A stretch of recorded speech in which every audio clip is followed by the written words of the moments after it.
Buenos días, esta es la clase sobre compuestos terciarios correspondiente a la semana del 26 al 1 de noviembre. Primero, al entrar al bloque 2, observamos que vamos a tener nuevos contenidos, como son en este caso los compuestos terciarios. Para hablar de compuestos terciarios, tenemos tres grandes grupos, como son los ácidos,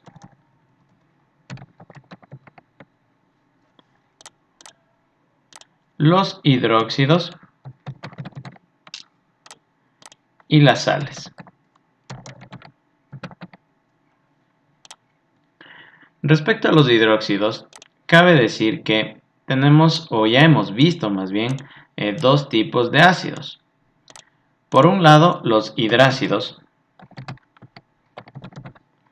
y por el otro, el tema de hace 2 semanas, los oxácidos. La característica principal o cómo identificamos un hidrácido es porque tiene dos elementos. El uno va a ser el hidrógeno y el otro va a ser cualquier no metal con valencia negativa. Por ejemplo, el cloro. Cuando es el caso del azufre, el selenio y el teluro que tiene valencia 2, vamos a tener dos hidrógenos. O por este otro lado, el bromo. Mientras que para identificar o para reconocer un ácido oxácido, este tiene tres elementos, por ejemplo, HClO3, H2SO4, HNO2, HNO3, etc. Ahora, hablando de ácidos oxácidos, como ven, tenemos tres elementos. Siempre va a ser un hidrógeno, un no metal y el oxígeno. Las cantidades pueden ir variando de elemento en elemento. Para nombrar los compuestos ácidos, como lo vimos,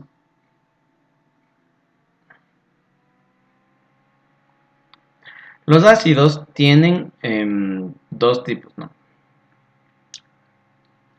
Ya. Ahora, los ácidos oxácidos tienen tres elementos: hidrógeno, no metal y oxígeno. Aquí observamos cuatro ejemplos: HClO3, H2SO4, HNO2 y HNO3. Vamos a la nomenclatura. ¿Cómo se llamaban o cómo se les nombra a estos compuestos? En el caso de los hidrácidos, siempre vamos a nombrarlos de la siguiente manera. Ácido, ponemos el nombre del no metal, por ejemplo el cloro, terminado en hídrico. Ácido clorhídrico. El siguiente sería entonces ácido sulfhídrico. Y el último, ácido bromhídrico.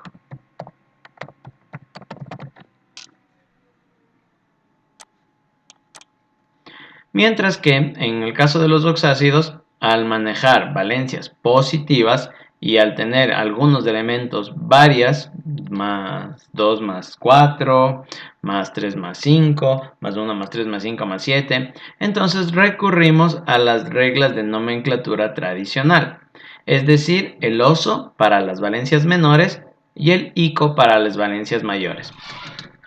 En este caso tendríamos el ácido clórico,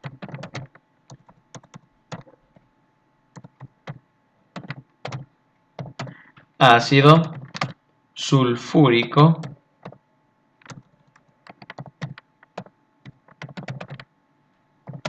ácido nitroso, la valencia más pequeña del nitrógeno, y la valencia mayor sería ácido nítrico.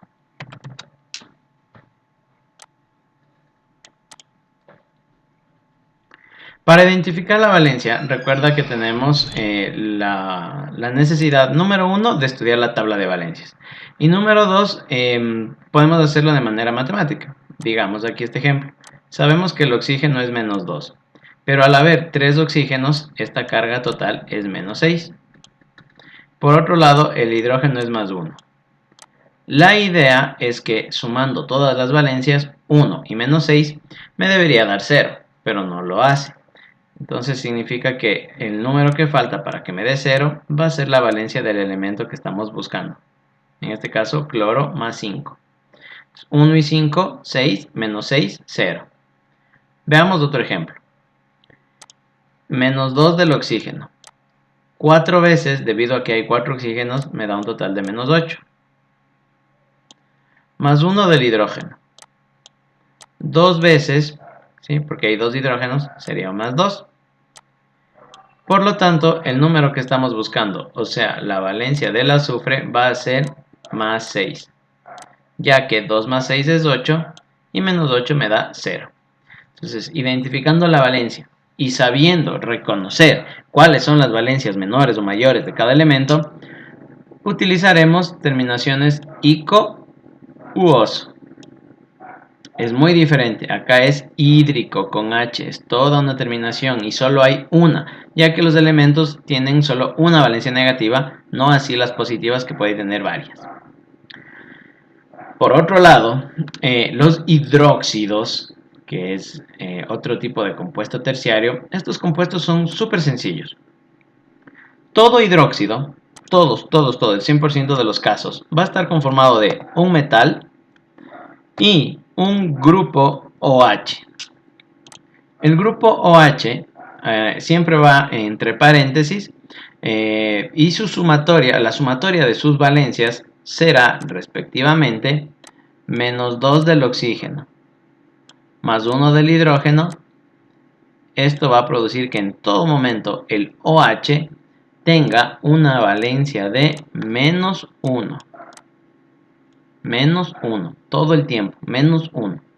Esto ocasiona que cuando yo lo combine con cualquier elemento metálico, siempre la estructura va a ser un metal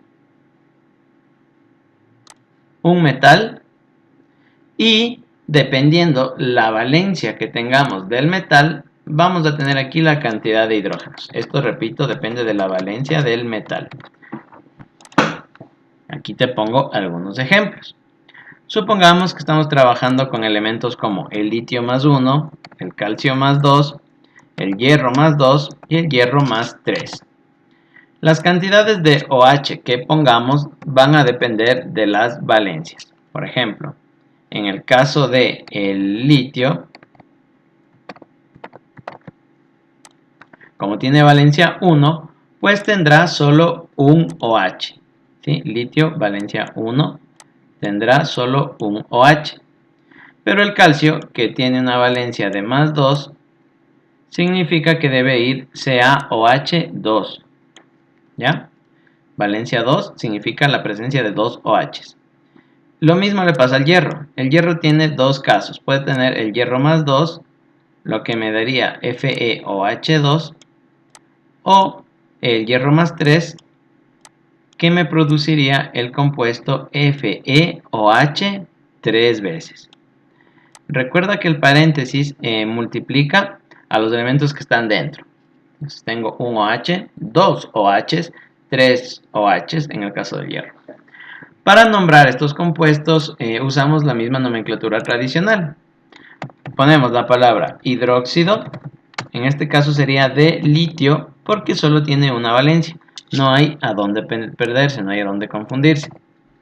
En el caso del siguiente ejemplo sería hidróxido de calcio. Mientras que, hablando del hierro, aquí sí tenemos que utilizar prefijos, terminaciones de cantidad para diferenciarlos. Si sabemos que el hierro es más 2 más 3 y estoy trabajando con el hierro de valencia menor, entonces su nomenclatura será hidróxido ferroso, observa, terminado en oso. Mientras que para el caso del hierro más 3, su terminación será férrico, terminado en ico. Como ven, el tema es súper sencillo. Ahora, estos dos grupos, ácidos e hidróxidos, están, podrías decirlo, en una escala muy definida que se llama pH. La escala de pH me indica qué tan agresivo, qué tan reactivo es un compuesto. Y va desde valores 0 hasta valor máximo de 14.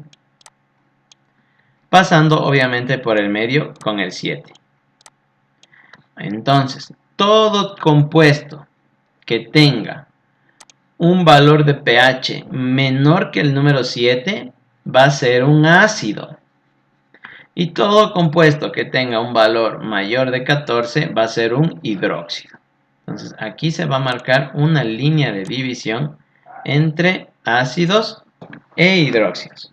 Las sales, un ratito, dejémoslas por aparte. Ahora vienen las sales, ¿ya? Entonces tenemos, como les menciono, ácidos con pH menores que 7 e hidróxidos con pH mayores que 7 hasta el 14. Mientras más cercano esté, más bien dicho, mientras más lejano del 7 esté uno de estos dos, por ejemplo, más lejano del 7 hacia abajo sería el 0 y más lejano del 7 hacia arriba sería el 14, diremos que es un compuesto más fuerte.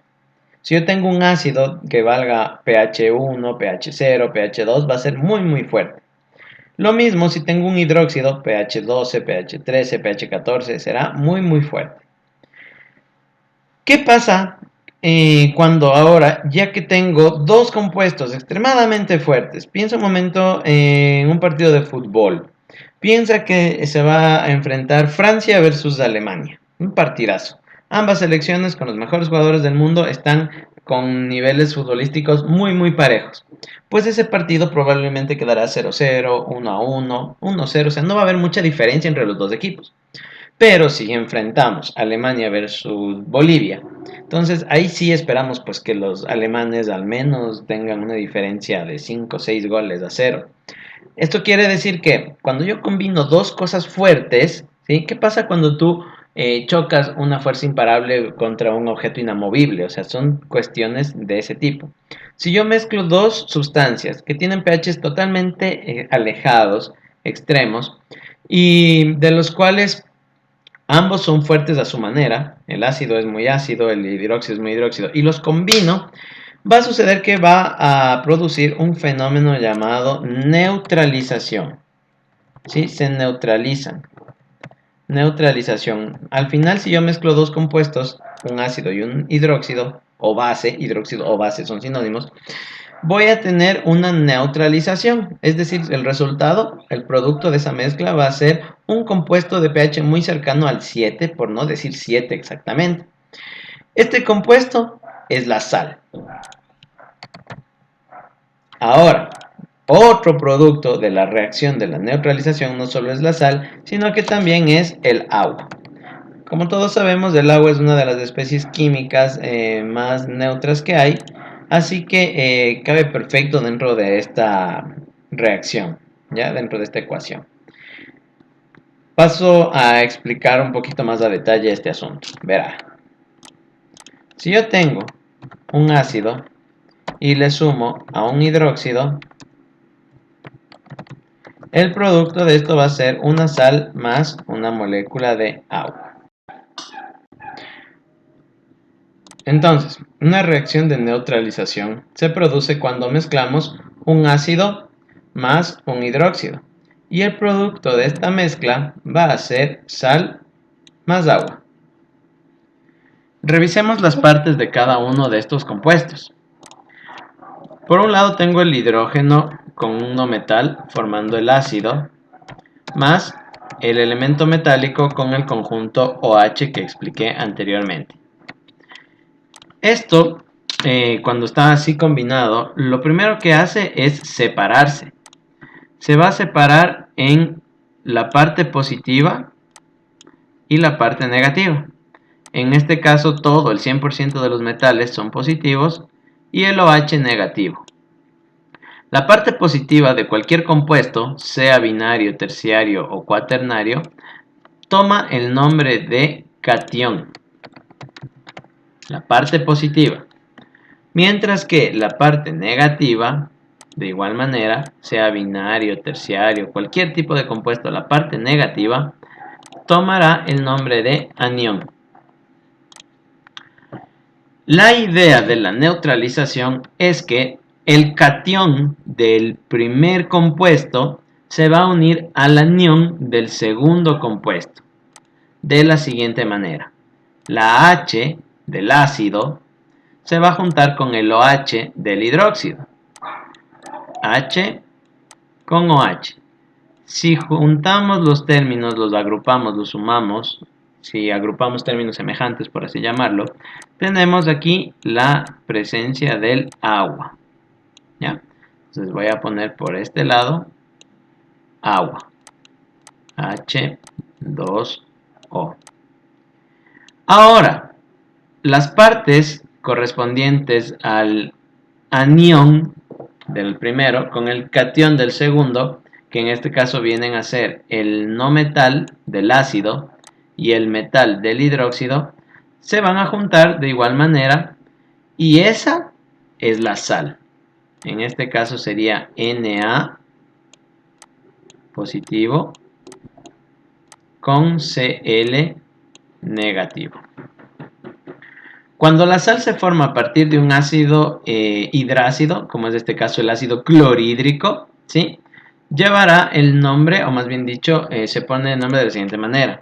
No metal, terminado en uro, valencia negativa, recuerda, está trabajando. Y luego el nombre del metal con, dependiendo las reglas de nomenclatura, oso o ico.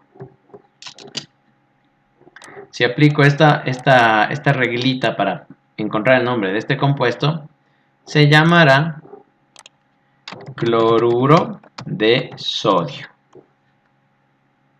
¿Ya? NaCl, cloruro de sodio. Hagamos un ejemplo ahora con ácido oxácido de 3 elementos.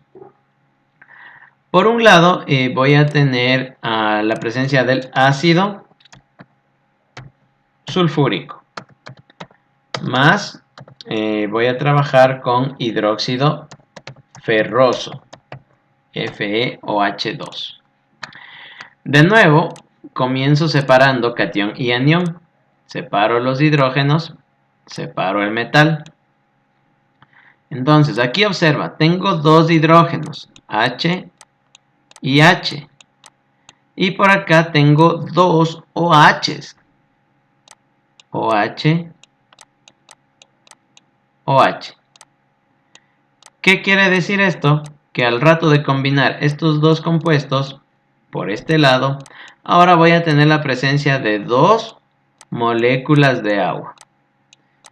Eso quiere decir que no siempre va a ser una. Ahora tenemos el caso de dos, tal vez algún rato tengamos de 3, de 4, de 5, etc. Pues todo depende de la cantidad de H's y de OH's que tengamos, la cantidad de aguas de moléculas de agua que se forman.